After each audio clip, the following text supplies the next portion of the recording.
Thales made some advanced market predictions, and then he bought low and sold high, creating a monopoly in local olive presses. And he did all this just to prove a point, not to get more people to follow his e-trade advice. On a not so unrelated note, he was the first philosopher, so let's check him out.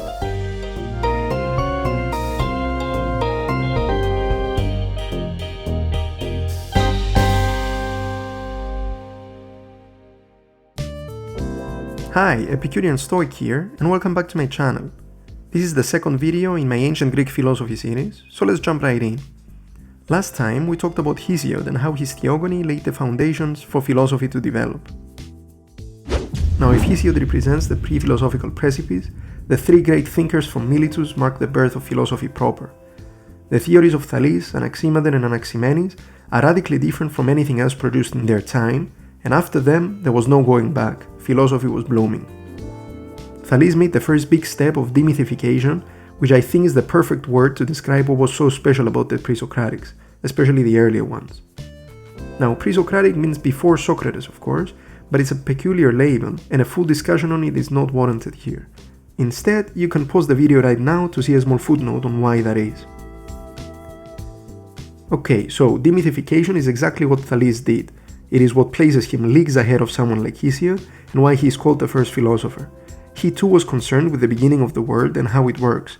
He too was describing the many and varied natural phenomena and concepts, but he did not keep them clouded within mythic deities. Instead, he let them shine on their own, elevating rational scrutiny of both the natural phenomena and, importantly, of our theories about them.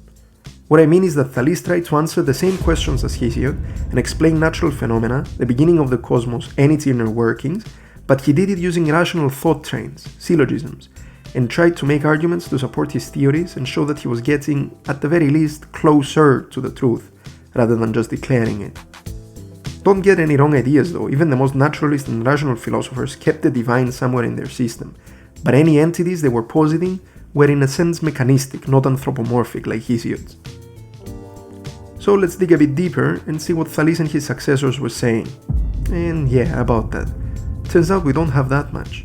A small number of sentences survive here and there, and pretty much everything we know about the three men, both biographical and philosophical information, comes to us secondhand, and this is one of the reasons I opted for overviews and analysis of the ideas themselves, rather than the people whose names are attached to them, and who may or may not have had them in that form.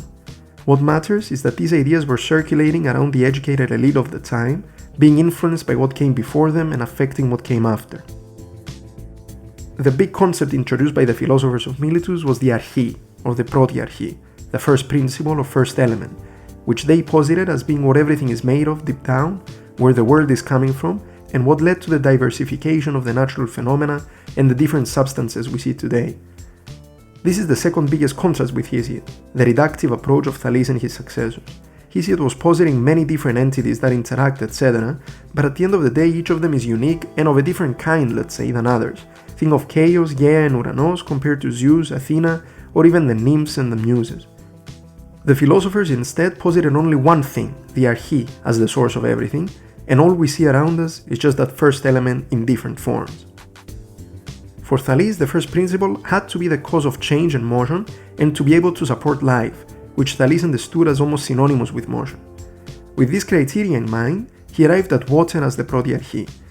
Water is mobile, easily transformed, and it is the only substance known to people of Thales' time to exist as solid, liquid, and gas.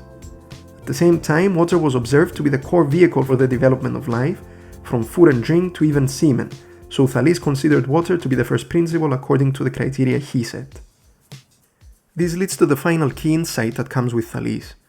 Not only did he single-handedly kickstart the process of demythification and the search for a single natural substance that unites the phenomenally diverse universe, but he also pushed the focus on natural causes for natural phenomena, implying an understanding of the presence of deterministic causation in nature.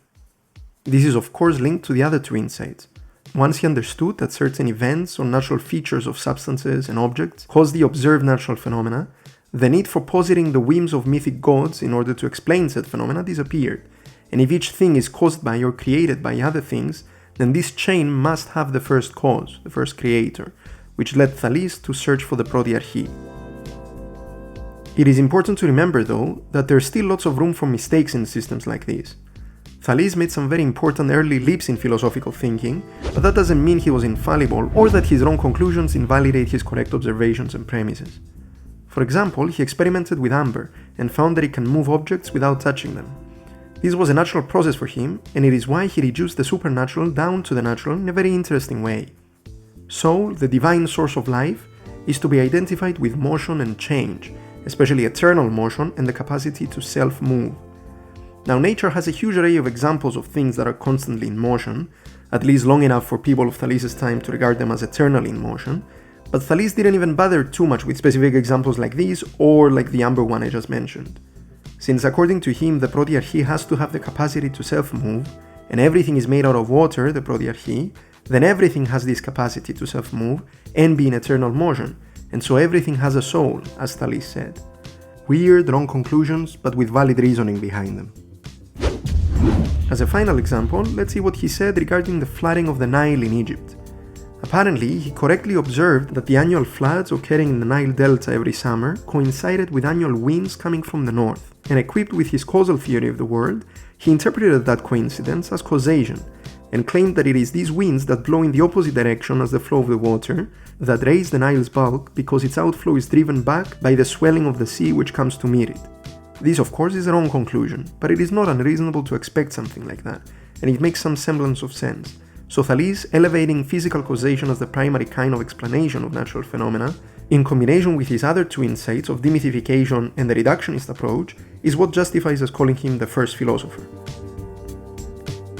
Thank you very much for watching this video. If you found it interesting, press like and subscribe to see all the other videos, past and future. The next one, on Anaximander and Anaximenes, the other two Milesian philosophers, is coming out next Friday. Until then, beware the effects of weather on olive press market shares, and as always, seek virtue.